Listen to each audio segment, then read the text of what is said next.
Welcome back to Two Blondes and a Brokerage. Today is kind of a beast, so we are gonna go into detail on kind of like the top 10 things to avoid when buying a house. And these are not just things when you're in the act of buying a house. It's what to do the whole when process. you're ready to go into the process. Yes. So take us So the first big thing is not figuring out how much you can afford. And we see this all the time. And I love when first-time buyers finally like get ready to pull the trigger and they're like, oh, I'm gonna buy a house, and they start sending me all these Zillow links, and they're like these gorgeous, homes, and I'm like, I love that for us. Yeah. But that's probably not what you're gonna be able to afford based on what you've just told me about a little bit about your situation. Mm-hmm. So sometimes buyers are shocked by how little they can afford. Mm-hmm. Sometimes buyers are shocked by how much they can afford. But bottom line is you need to know how much you can afford before you even start looking. Like, don't get your hopes up. Don't settle for less than you have to just because you're unwilling to have that conversation with a lender. And seriously, like a pre-approval conversation can be like 10 minutes, very non-committal. They don't have to do a hard credit pull. And then they can give you just a range of, here's where we think we're going to be based on HOA and taxes, insurance, that kind of stuff. And it helps because every buyer just wants to like hit Zillow hard, and it's like, well, we should probably take a minute. And the biggest thing to that is you can probably qualify for way more than what you want to spend.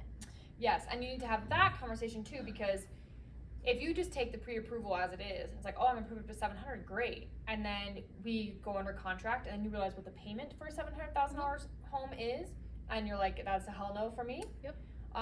So you need to know both what you're pre-approved for and what those payments would look like so you can choose your actual comfort level. Yep, and part of that, and it kind of leads into the next bullet point, is shopping for one quote. Like one rate block, one quote, have that conversation, because that's all gonna come up in the same 10-15 minute conversation. Mm-hmm. And there's a lot of discrepancy right now of when can I lock my rate? When can I, these rates are all over the place. When can I actually do that? It depends on if you're contingent.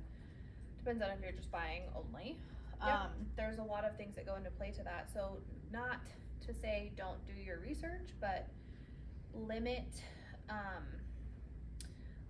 them as much as you can, but don't not shop. Don't just call one person and go, cool, awesome, thanks. You would never buy a car that way. You would never buy anything that has some sort of long-term financial responsibility. You wouldn't just be like, oh, awesome, that sounds great, let me do that. And some lenders have like drastically different fees. Huge. And like even when my parents were looking for an investment property, the lender that they thought they wanted to go with versus our preferred lender was half a point higher. And they always tack that on. Yep. Yeah, and that's a lot of money. Closing costs. Yeah, there's a lot of money. I mean, there's a lot to go into that. So don't stop at one. Full pot. Yeah, for always sure. Get a couple. Yep, exactly. And along with the the rates and lender conversations, a lot of people are hesitant to do a hard credit pull early on because they're like, oh, well, it's gonna ding my credit. It's a very minimal ding, and you don't want to do a hard credit pull with every lender, obviously. Right. So you want to have these conversations first, and then after you find the lender that you're comfortable with a rate that you like, then it's time to do a hard credit pull with your application. And I think that it's way better to do it earlier than later, because a lot of times there are things that come up on people's credit scores that they're like, oh my gosh, that's not what Credit Karma said, or blah, blah, blah. So your real credit score is actually based off 3 major credit bureaus that Credit Karma doesn't pull from all 3. And so there's almost always a discrepancy versus the score you see and the score that the lender can use. And so if you have that conversation with the lender and they pull your credit and they're like, here are these things, and you're like, oh, I had no idea, a lender can give you a plan to increase your credit quicker so that you qualify for more, because your credit also impacts your price to lock that rate and your interest rate. So it's really important when it comes down to it. And a lot of lenders, like one of our lenders has an actual credit improvement program. So you work with them to bring them, and I mean, it's like drastic. I have a client that's working with them now that they're gonna bring his score up like 40 points in the next 3 months. It's crazy. A lot. So that's important. And the only way you're ever really gonna know your credit is if you do a hard credit pull, which you need to do an application, so don't be afraid to do that. No, and in that same conversation, you know, dependent on kind of what information you divulge can lead into, okay, cool, what are there's a down payment assistance? I'm a first time home buyer. I haven't bought in 5 years. Does that make me qualify for X, Y, and Z? All of those things will happen, and I hate to see clients who are like, I had no idea that that was something that I could have done, and that would have changed the outcome for this investment property for this first time home buyer. You know, even my mom, she hasn't bought a house in 10 years, and she's like, I wonder what's out there for me. Like, I'm not a first time home buyer. I'm like, but you are, because there's been enough time, and we can work with different credit histories, and oh, I've been through a divorce, or you know, I don't have enough credit history. There are so many options out there that I feel like so many people don't know about, and even us as realtors, we learn about new stuff all the time. Even with our preferred lenders, I'll get an email and I'm like, what? We can do that now? Yeah. That's cool. So that's a big mistake that I think a lot of buyers don't, whether you're a first time home buyer or it's an investment property, not doing enough research to really put yourself in the best financial position for purchasing a home. Yeah, just knowing what's out there. And down payment assistance is not reserved for people with perfect credit. No. It helps to, obviously, it's like all things, you know, having better credit helps, but it's not like if you don't have perfect credit, you're not gonna qualify for down payment assistance. That's not necessarily the case. So you have to keep that in mind too, because they're not, you know, they're not one and the same. Is that right, even? Yes. We caught your drift. It's a long day. It's a long day. Okay, so the next mistake that people make is emptying their savings to buy a home. And I see both sides of this, because if you have to nearly empty your savings to purchase a home versus staying in a situation where you're renting and never able to buy, empty your savings. Because the reality is that savings gets put into your home, which I consider like a separate savings account that you can't just pull from when you want to. Yeah, you have no access to it. Right, it's a lot harder to pull from, but it sits there and it accrues because you gain equity in your home. So if that's your situation, you're better off to nearly empty your savings and purchase a home. Having said that, there are situations where, like, let's say you have a really healthy savings and you're like, oh, I have enough to put 20% down on this house. It may not actually be in your best interest to do that. The reality is dropping PMI once you put 20% down is not going to decrease your payment. It's probably not going to be as drastic as you think. Right. I have this conversation with so many people because they're like, well, I don't want to pay PMI. I'm like, you realize that's like $180, Like, right? It's not.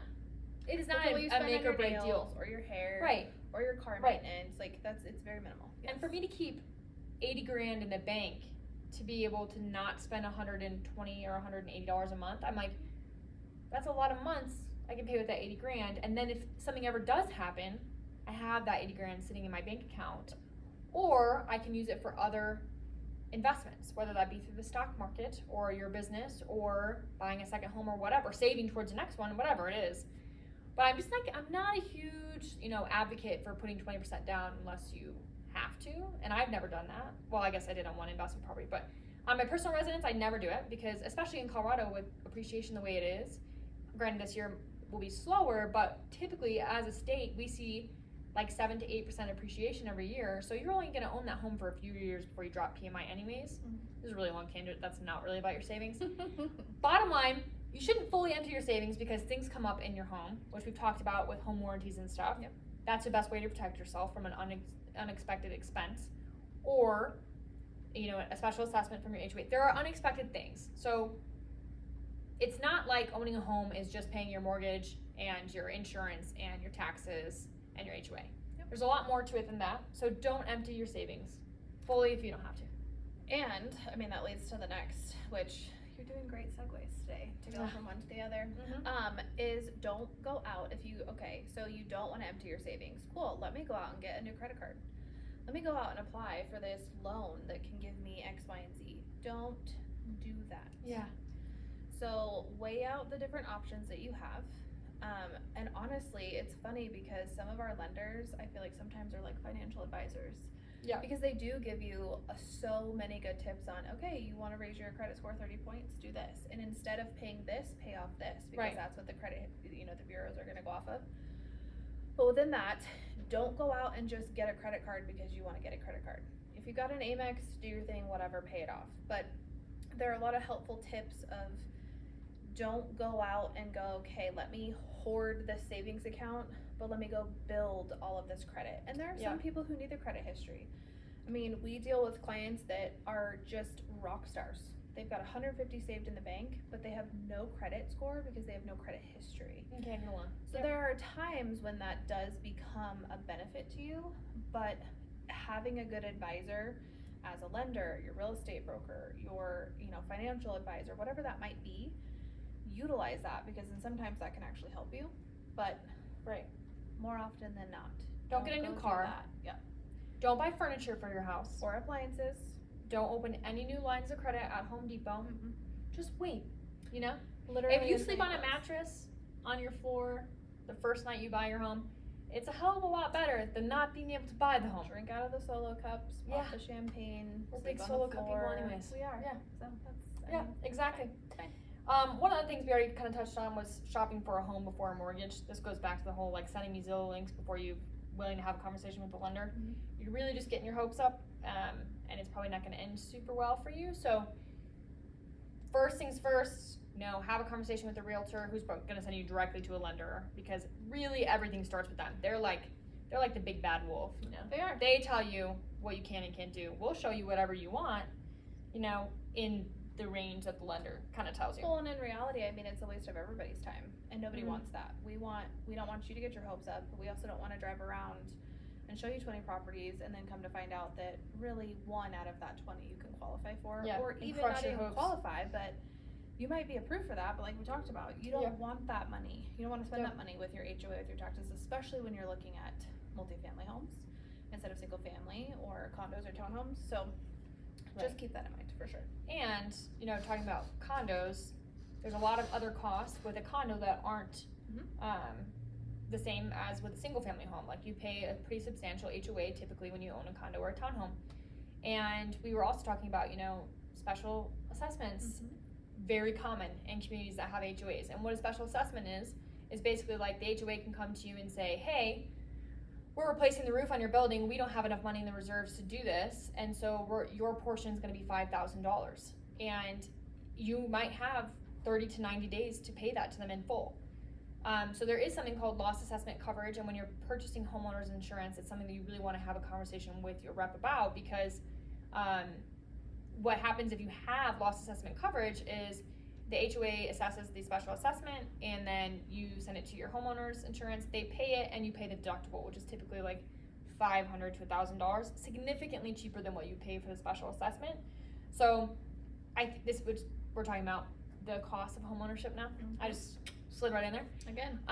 But that there are a lot of costs that come to owning a home that aren't necessarily upfront. A lot of ongoing costs, not even only your maintenance and your HOA, but then special assessments. And we've had Nutty has a client that is dealing with a sewer line break that had to be repaired. So there are other costs that are not just necessarily your mortgage or your insurance or even your remodeling costs. There's a lot of costs outside of that in home ownership, so it's important to understand those and be educated about all the costs that it includes. We're on the home stretch. Number 9 is not getting home warranty. If you listen to our podcast, you just heard a fun-filled fact about how home warranties work. That is something that I think any buyer is silly not to look into when they're first getting into the process, because again, it's like having insurance on your home. You can get it anytime you want. You can have it gifted to you. You can do whatever you want with it, but having that insurability in the sense of, I know that I can, if something happens, I can have that fixed. That gives so many people reassurance. I mean, for my client right now, we close next week, and we got through repair items. He ended up taking a concession, and he was like, but what happens? And I was like, well, you lucked out. I'm going to be buying you a home warranty for 14 months. However, I want you to look into this. I want you to research it, because little do you know, there are things that they may cover, that they might not cover, but as long as everything was in working condition when we got that inspection done. That will be covered with this home warranty. And he was like, really? I was like, yeah. Yeah. It's a brilliant thing, and Yeah, people game changer. don't know about it. So whether it's a $300,000 condo, or it's a $3 million house up in the mountains that you're going to be using for an Airbnb, even a better idea Right. to have a home warranty on. Mm-hmm. When you've got random people in there, is you don't know how people have treated their home before you bought it. You don't know the kind of maintenance that they've put into making sure that things, it's like buying a used car. You go to Carfax, you get your whole report. We kind of get a whole report, but this actually gives you the ability to make sure that if any of that tends to break down, normal wear and tear, or just simply fail, that you've got the coverage on it. 100%. And the last item, which is we kind of touched on it, about HOA documents. This is, I would say, overall for real estate transactions, is the most overlooked and most important piece of the transaction, because people assume HOAs are strictly for like the rules. Oh, I can and can't do this in my HOA, which is important, because if you are agreeing to live in an HOA, that is what you agree to, that you're going to follow all those rules. Yeah. And you can't do that and then later, a year later, be like, well, that's stupid, I hate HOAs. Well, it's like, well, no one cares. They control. You agreed to live in a covenant controlled community, and you're going to abide by these rules. So know that, number one, pet peeve. Number two, when they send you HOA documents, they also send you a reserve study, typically, the budget, the minutes, all the rules and regulations.